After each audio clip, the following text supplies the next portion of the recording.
نبی کریم صلی اللہ علیہ وسلم حضرت ابوبکر صدیق، حضرت عمر فاروق، حضرت عثمان غنی اور حضرت علی رضی اللہ تعالی عنہم سب اکٹھے بیٹھے تھے۔ حضرت فاطمہ رضی اللہ تعالی عنہا نے شہد کا پیالہ پیش کیا، پیالے میں بال گر گیا۔ حضور صلی اللہ علیہ وسلم نے فرمایا، سب اس پیالے کے متعلق اپنی رائے پیش کرو۔ اتنے میں حضرت جبرائیل علیہ السلام حاضر ہوئے اور عرض کیا کہ بسم اللہ الرحمن الرحیم۔ جب عالم دنیا میں ہر طرف شرک و کفر کی آوازیں ہر جگہ سے شروع ہو گئیں اور پوری دنیا میں بت پرستی جیسی بدترین لعنت نے دنیا والوں کو اپنے اندھیروں میں چھپا لیا، انسان ذات نے اپنے کریم رب کی بندگی چھوڑ دی اور درندوں جیسی زندگی گزارنے کا آغاز کر دیا۔ جہالت اور گمراہی کی وجہ سے اپنے خدا کے رشتوں کو بھلا دیا، اپنے جگر کے ٹکڑوں کو زندہ درگور کرنے جیسی ملعون رسومات کو اپنا مقصد بنا لیا، اور بھی سینکڑوں برائیاں اپنے وجود میں شامل کر دیں اور ہر سمت اندھیرا چھا گیا۔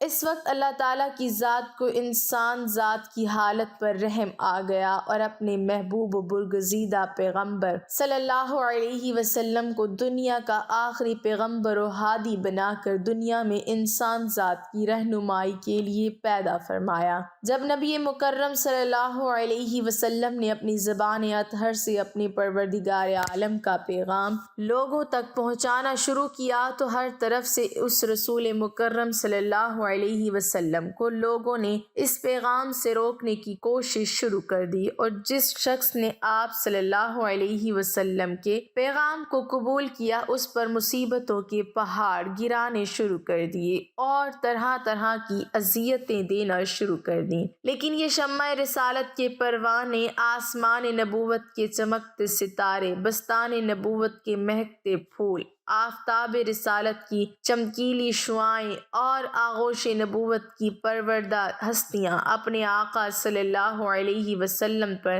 اپنی جانیں، مال، اولاد قربان کرنے کے لیے تیار ہو گئے، لیکن اس رسول محترم صلی اللہ علیہ وسلم کے دامن کو چھوڑنے کا تصور بھی نہیں کیا۔ اس وقت رب کائنات نے ان مقدس ہستیوں کے متعلق ارشاد فرمایا کہ اولئک الذین ھداھم اللہ واولئک ھم اولو الالباب، یہی وہ لوگ ہیں جن کو اللہ تعالیٰ نے ہدایت دی اور یہی عقل والے ہیں۔ جب ان مقدس ہستیوں نے اپنے ان خود ساختہ معبودوں کی غلامی کو چھوڑ کر ایک خدا کی غلامی اختیار کی تو انہی لوگوں کو وہ تکالیف دینا شروع کر دیں جن کو پڑھ کر انسان کانپ اٹھتا ہے۔ لیکن سلام ہے ان صحابہ کرام رضی اللہ عنہم کو جنہوں نے اپنی جانیں اسلام کی خاطر قربان کر دیں، لیکن اپنے مولا کریم کے پیغام کو اپنے دل سے نکالنے کا تصور بھی نہیں کیا۔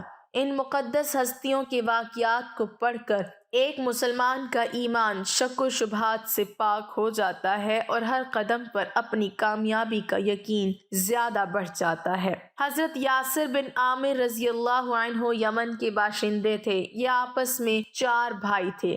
حضرت یاسر، مالک، حارث اور ایک چھوٹا تھا۔ یہ چوتھا نمبر بھائی جس سے سب سے زیادہ محبت کرتے تھے ایک مرتبہ کہیں گم ہو گیا جس کی کوئی خبر ان کو نہ ملی۔ یہ لوگ اپنے بھائی کی محبت کی شدت کی وجہ سے دل کے ہاتھوں مجبور ہو کر اپنے بھائی کو ڈھونڈنے کے لیے گھر سے نکلے، اپنے علاقے کا چپا چپا چھان مارا، لیکن ان کا محبوب بھائی ان کی نظروں نے نہیں دیکھا۔ آخر حضرت یاسر رضی اللہ عنہ اپنے دونوں بھائیوں مالک و حارث کے ساتھ اپنے بھائی کو تلاش کرتے کرتے مکہ کی پاک سرزمین پر پہنچ گئے، لیکن یہاں بھی انہیں اپنے بھائی کے متعلق کوئی معلومات نہ مل سکی۔ لیکن اس پاک سرزمین میں آقا نامدار حضرت صلی اللہ علیہ وسلم نے توحید کا پرچم بلند کر رکھا تھا، اور یہ دولت حقیقی حضرت یاسر کے مقدر میں لکھی جا چکی تھی۔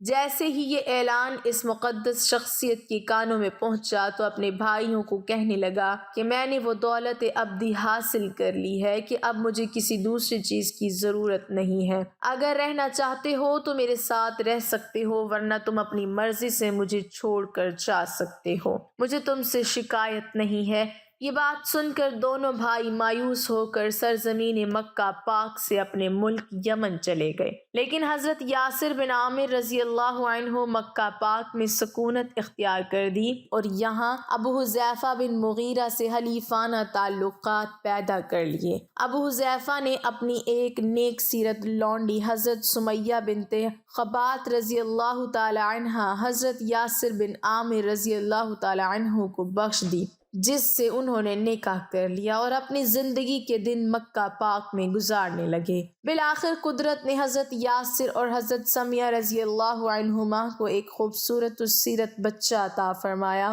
جس کا نام حضرت عمار رضی اللہ تعالی عنہ رکھا گیا۔ یہ مقدس بچہ آگے چل کر اپنی سیرت و صورت، کردار و گفتار و عشق رسول میں جل کر تاریخ اسلام کا ایک مستقل لال بن گیا، جس کی سیرت و عشق کے واقعات پڑھ کر انسانی عقل دنگ رہ جاتی ہے۔ سیدنا ابو ذر غفاری رضی اللہ تعالی عنہ کو خلیفہ الصوم سیدنا عثمان رضی اللہ تعالی عنہ نے مدینہ سے ربضہ یعنی عراق چلے جانے کا حکم دیا، چنانچہ وہ اپنے اہل و عیال کے ساتھ وہاں چلے گئے۔ 32 ہجری کے ایام حج میں ربضہ کے تمام لوگ بیوی بچوں سمیت حج کے لیے چلے گئے۔ ابو ذر غفاری رضی اللہ تعالی عنہ کے ساتھ صرف ان کی بوڑھی بیوی اور ایک بیٹی موجود تھی۔ اسی دوران آپ مرض الموت میں مبتلا ہوئے۔ جب نزا کی حالت طاری ہوئی تو ان کی اہلیہ رونے لگیں۔ ابو ذر رضی اللہ تعالی عنہ نے نحیف آواز میں پوچھا کہ روتی کیوں ہو؟ اہلیہ نے جواب دیا، آپ ایک ویرانے میں دم توڑ رہے ہیں، نہ میرے پاس اتنا کپڑا ہے کہ آپ کو کفن دے سکوں اور نہ ہی میرے پاس بازوؤں میں اتنی طاقت ہے کہ آپ کی ابدی خوابگاہ تیار کر سکوں۔ ابو ذر غفاری رضی اللہ تعالی عنہ نے فرمایا، نبی پاک صلی اللہ علیہ وسلم نے مجھے بتایا تھا کہ میں صحرا میں وفات پاؤں گا اور مومنین کی ایک جماعت میری نماز جنازہ میں شریک ہوگی۔ تم باہر جا کر دیکھو، آپ کے ارشاد کے مطابق مسلمانوں کی کوئی جماعت ضرور آتی ہوگی۔ ابو ذر رضی اللہ تعالی عنہ کی اہلیہ ٹیلے پر چڑھ کر انتظار کرنے لگی۔ تھوڑی دیر بعد چند سوار نمودار ہوئے۔ جب قریب آئے تو ابو ذر رضی اللہ تعالی عنہ کی زوجہ نے کہا، بھائیو، قریب ہی ایک مسلمان سفر آخرت کی تیاری کر رہا ہے، اس کے کفن دفن میں میرا ہاتھ بٹاؤ۔ قافلے والوں نے پوچھا، وہ کون شخص ہے؟ جواب دیا، ابو ذر غفاری۔ ابو ذر کا نام سنتے ہی قافلے والے بے تاب ہو گئے اور ہمارے ماں باپ ان پر قربان ہوں پکارتے ہوئے ان کی طرف لپکے۔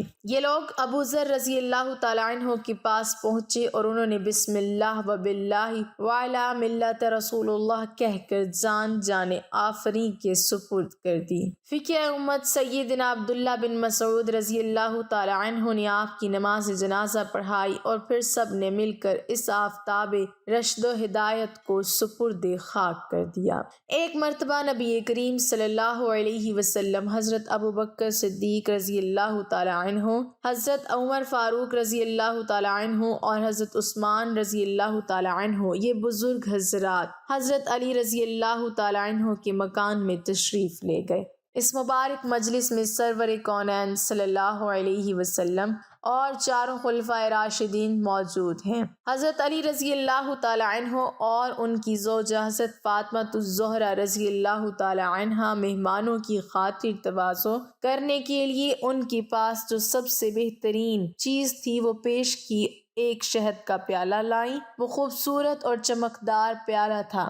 اتفاق سے شہد کے پیالے میں ایک بال گر گیا۔ حضور اکرم صلی اللہ علیہ وسلم کے دست مبارک میں جب وہ پیالہ آیا تو آپ صلی اللہ علیہ وسلم نے ان حضرات کے سامنے وہ پیالہ پیش کیا اور ارشاد فرمایا، دیکھو اس پیالے کی خوبصورتی، اور اس میں شہد ہے اور شہد کے پیالے میں ایک بال پڑا ہوا ہے۔ ہر ایک اپنی طبیعت پر زور ڈال کر اپنی اپنی ذوق کے مطابق پیالہ اور بال کے متعلق اپنی رائے پیش کریں۔ حضرت ابو بکر صدیق رضی اللہ تعالی عنہ نے فرمایا، اللہ کے رسول صلی اللہ علیہ وسلم کے نزدیک مومن کا دل تشت زیادہ روشن اور چمکدار ہے، اور اس کے دل میں جو ایمان ہے وہ شہد سے زیادہ شیریں ہے، لیکن ایمان کو موت تک حفاظت کر کے لے جانا بال سے زیادہ باریک ہے۔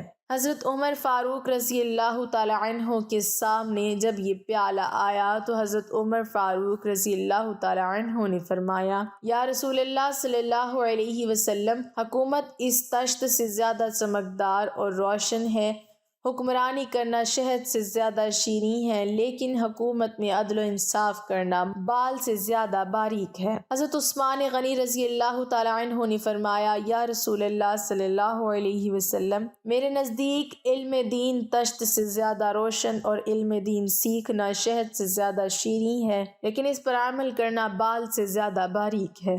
حضرت علی رضی اللہ تعالی عنہ نے فرمایا، یا رسول اللہ صلی اللہ علیہ وسلم، میرے نزدیک معزز مہمان تشت سے زیادہ روشن ہیں اور ان کی مہمان نوازی شہد سے زیادہ شیریں ہے، اور ان کو خوش کرنا بال سے زیادہ باریک ہے۔ حضرت فاطمہ الزہرا رضی اللہ تعالی عنہ فرماتی ہیں، عورت کے حق میں حیا اس تشت سے زیادہ روشن اور چمکدار ہے، اور اس کے چہرے پر پردہ اس شہد سے زیادہ شیریں ہے، اور ایک غیر مرد پر نگاہ نہ پڑے اور مرد کی اس پر نگاہ نہ پڑے، یہ بال سے زیادہ باریک ہے۔ حضور اقدس صلی اللہ علیہ وسلم نے فرمایا، اللہ کی معرفت اس تشت سے زیادہ روشن ہے، موافقت الہی سے آگاہ ہو جانا، خرفت الہی حاصل ہو جانا اس شہد سے زیادہ شیریں ہے، اور اللہ کی معرفت کے بعد اس پر عمل کرنا یہ بال سے زیادہ باریک ہے۔ حضرت جبرائیل علیہ السلام نے فرمایا، میرے نزدیک راہ خدا تشت سے زیادہ روشن ہے، اور اللہ کی راہ میں اپنی جان و مال قربان کرنا، جہاد کرنا شہد سے زیادہ شیریں ہے، اور اس کے بعد فرمایا، اس پر استقامت یعنی موت تک راہ خدا میں چلتے رہنا بال سے زیادہ باریک ہے۔ اللہ تعالیٰ فرماتے ہیں، جنت اس تشت سے زیادہ روشن ہے اور جنت کی نعمتیں اس شہد سے زیادہ شیریں ہیں، لیکن جنت تک پہنچنے کے لیے پل صراط سے گزرنا بال سے زیادہ باریک ہے۔ اللہ پاک ہمیں بہتر عمل کرنے کی توفیق عطا فرمائے اور ہمیں نیکوکاروں میں شامل کرے، آمین ثم آمین۔ ناظرین، کمنٹ باکس میں اللہ تعالیٰ کے 99 ناموں میں سے ایک نام ضرور ٹائپ کریں۔